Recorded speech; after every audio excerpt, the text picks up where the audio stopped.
If Ford is serious about saying she will show up and testify on Thursday, can Republicans give her that time?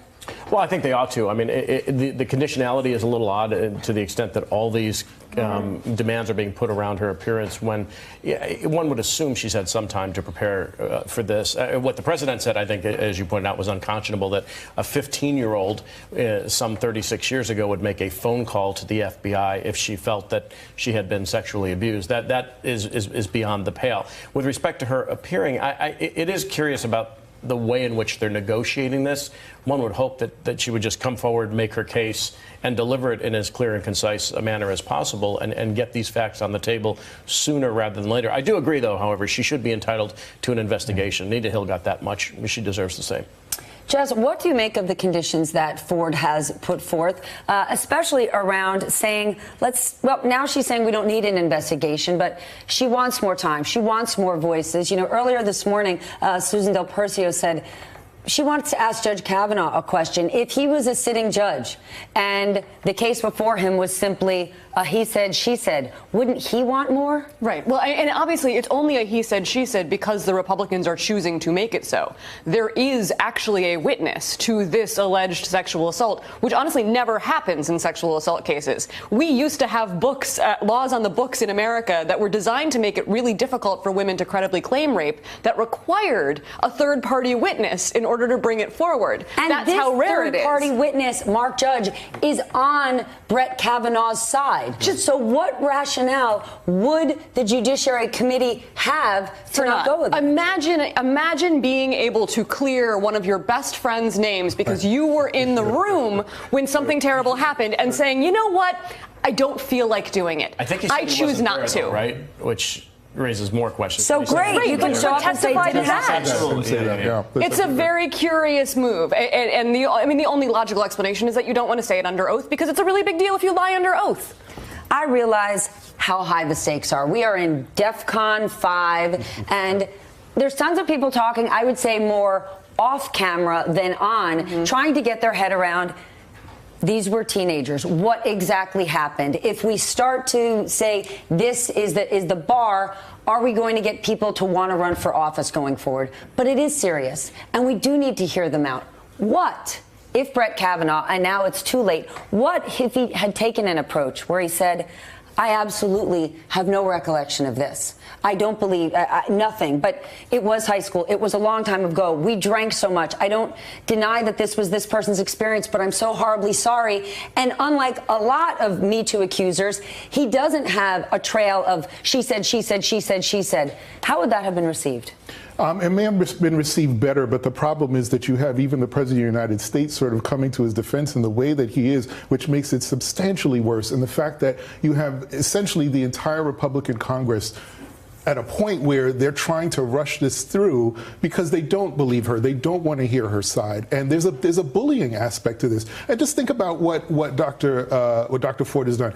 The most basic of activities that a constituent can do. She went to her member of the Senate to actually get help and support back in July. As well. And back in July, did not want her name to come forward. And now she's put in a position where her life will change forever. And this is substantial. And it's saddening that Republicans don't take this seriously, because after Anita Hill in 1991, in the year of the woman in 1992, since then we've doubled the number of women in the House and in the Senate. So this is something at their peril. No. It's not enough, but to their peril, the Republicans are treating this like she's garbage. Yeah. It's still. I mean, when I'm looking at video footage from Anita Hill and from this week, I'm not even sure. I'm like, wait a minute, the same guys, the same speech. I mean, it's still stunning. All white men on the Yeah, Republican side. There is no change between 1991 and 2018. If you look at the Republican side of the Senate Judiciary Committee, it was all white men then. It is all white men now. Some of them are exactly the same people. Then, Ron, what do you make of this? Some Republicans are saying,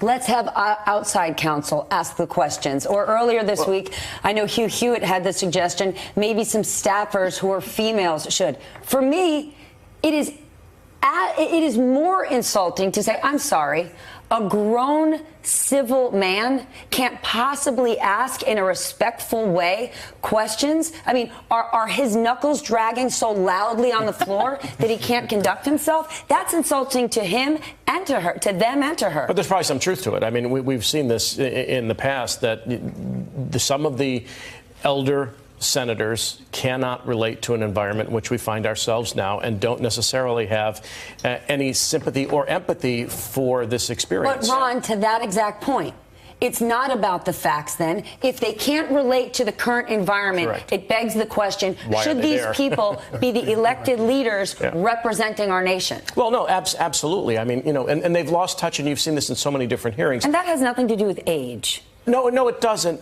But they've also, listen, when you've seen the technology hearings, you've seen Facebook and these others in front of these individuals. I'll give you that. And they're not up to speed, right? They don't know how technology works in some instances. I'm pretty sure Trump knows how the Twitter works. Charles Grassley said, he doesn't remember anything necessarily from 35 years ago. He was 50. He was a senator. One would hope that he would have some memory of that. And what's also disturbing is that they seem to be rallying around Judge Kavanaugh and saying, oh, he was young, he was a teenager, he was 17. It doesn't matter. Let's just forgive him because that's just what boys do. Yet it was Donald Trump who called for the death penalty for teenagers. Right. Yes. Okay, New but York hold State on. Law 5. There's two different things. Yeah. It doesn't have to be boys will be boys. They were 17, but he could say, I made a really big mistake when I was 17. Yeah, but you don't hold your hand over a girl's mouth if she's No, trying. 100%. 100%. Normal boy behavior does not include turning the music up to drown out the screams of the woman you're trying to force yourself on. That is not normal 17-year-old behavior. Absolutely. And the bar has to be so high. We are talking about Supreme Court justices. Those have to be the people of the highest integrity in the country. If you think about what the Supreme Court has been responsible for, school integration, marriage equality, I mean, the biggest and best of America goes through the Supreme Court. If you tried to rape somebody, even at 17, we don't know that he tried to rape anyone. But we do not know that. If you did what he has been accused of doing, even at 17, that demonstrates a fundamental lack of integrity that he's required to be on the Supreme Court. To that exact point, it's such a great point, but I think people are missing, this isn't just any position. Right. That's right. Right? Right. Only 9 people sit on the Supreme Court for the rest of their lives. So while you could debate, did he have his hand over her mouth? Was she screaming? Is there not another judge with the principles that they're looking for who doesn't even have a debatable, was it a scream, was it a shout, was it a squeak? Come on now. Well, absolutely. And again, I mean, I think from not that I could speak from a woman's perspective, but this particular vote, this particular Supreme Court justice, should he be passed, will be deciding potentially the fate of women's reproductive rights and a whole host of other issues that are germane to women. And so it's literally about his judgment. We got to bring Kristen Welker back in. Kristen, we got some more news, huh? We have a lot more news, Steph. In the past few minutes, President Trump tweeting yet again. You guys probably haven't had a chance to look at this because you've been engaged in that fascinating conversation. This is what President Trump is saying right now, Steph. Quote, I have no doubt that if the attack on Dr. Ford was as bad as she says, charges would have been immediately filed with local law enforcement authorities by either her or her loving parents. I ask that she bring those filings forward so that we can learn date, time, and place. So again, not directly attacking Dr. Ford, but certainly walking right up to the line of saying, why has it taken her so long to speak out? Something that a number of women, particularly those who have survived attacks of sexual assault or sexual harassment, would say just doesn't make sense given their experiences. Now, this comes also just moments. Kristen, can we just for one second? Go ahead. Again, I cannot believe that we're categorizing that as he's going up to the line. Have things become so perverse that hasn't gone over the line? Remember the tan suit that got attacked? Well, and I think what is critical, and you're right, we are dealing in distinctions here, Steph. You're absolutely right.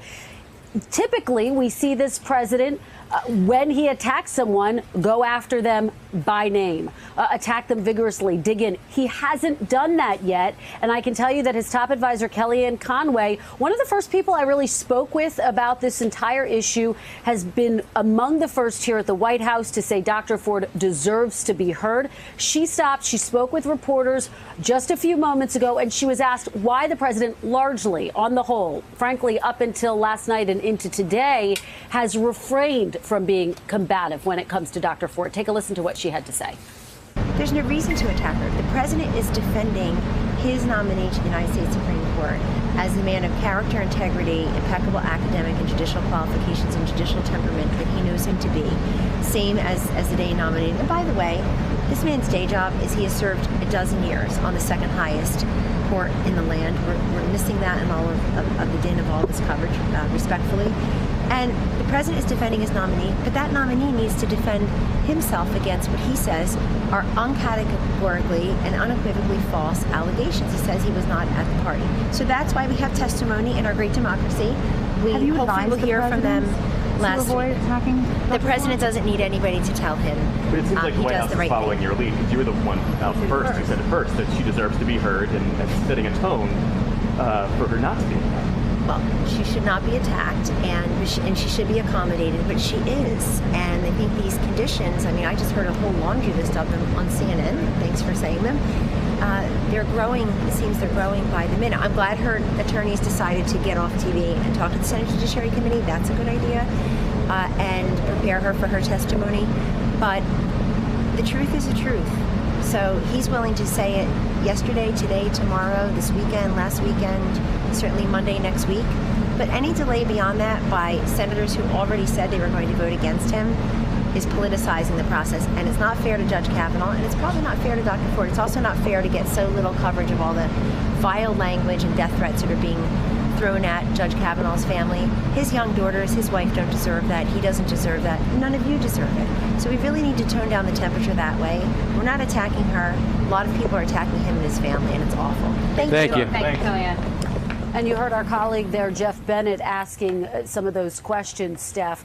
She was also pressed on whether the White House would commit to that Thursday timeline. She was non-committal. But again, so much of the focus right now, particularly in the wake of that tweet I just read, has been focused on the president's rhetoric as it relates to this issue, Steph. Ron and Son. If I may. And I can't tell you how angry the president's statement that was just read by Kristen makes me. I actually could tell. You were exploding in your seat. I have, in my circle of friends, some experiences where daughters have been not sexually abused necessarily, but inappropriately handled, if you will. The parents never found out until they were informed by a third party. Loving parents, that expression is horrid. It has nothing to do with whether or not a child who has just had an experience like this would, in fact, confide in her loving parents and then take it to the authorities. That happens rarely, if ever. To that exact point, you can take Christine Ford out of this.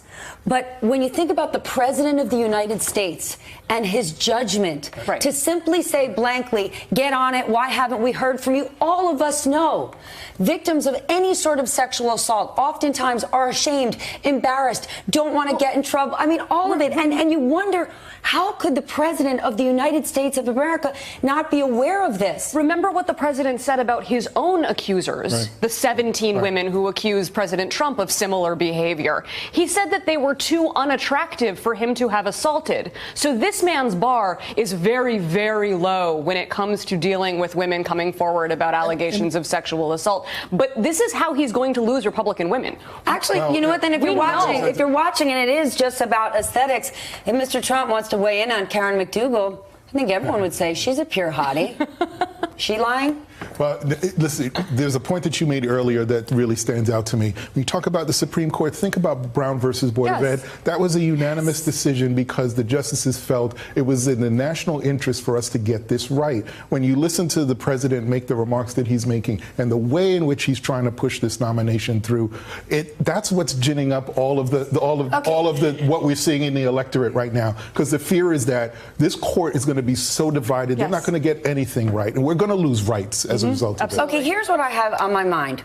we keep talking about what poor Brett Kavanaugh's daughters are feeling, and I do feel sad for them. Well, he should have I feel also sad brought for them to these hearings. But even if they didn't go to the hearings, they're they're gonna living hear this. about it, I feel horribly sad for Dr. Ford's family. Sure. Sure. But if you're Brett Kavanaugh and you are truly innocent, what does the midterms mean to you? Why not say, scan the school, do an FBI investigation, clear my name, I wasn't there. My name, my honor, my legacy is far more important than an election. I get it. That's absolutely important to Chuck Grassley, to people who voted for President Trump. But this is Brett Kavanaugh's family, his name, his honor. Why wouldn't he want that?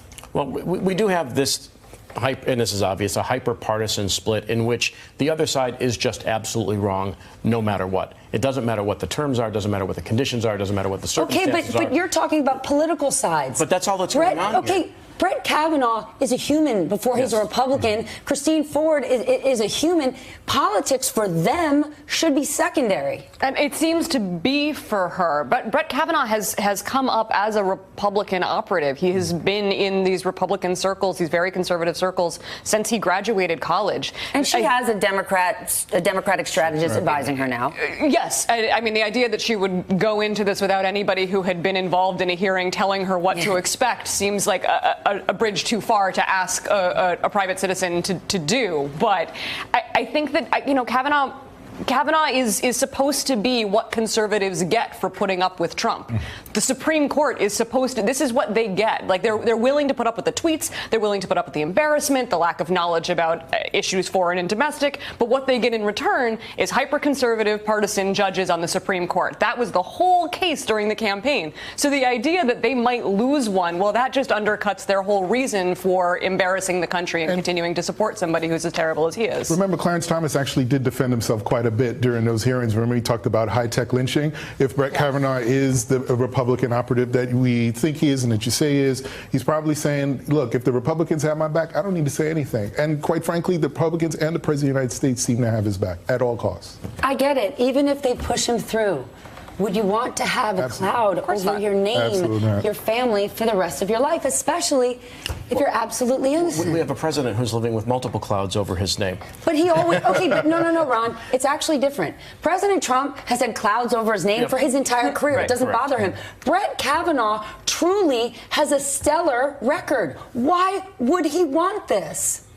Well, it's impossible to answer. I mean, you can't. It's hard to get in the mind of someone who's in this position, right? And say, he may think that for the good of the country, his positions on these matters that are going to come before him supersede anything else, including his own past. And so that might be a motivating factor. I'm sure every senator is telling him that. Yeah. Saying, no, stick it through. Hey there, I'm Chris Hayes from MSNBC. Thanks for watching MSNBC on YouTube. If you want to keep up to date with the videos we're putting out, you can click subscribe just below me, or click over on this list to see lots of other great videos.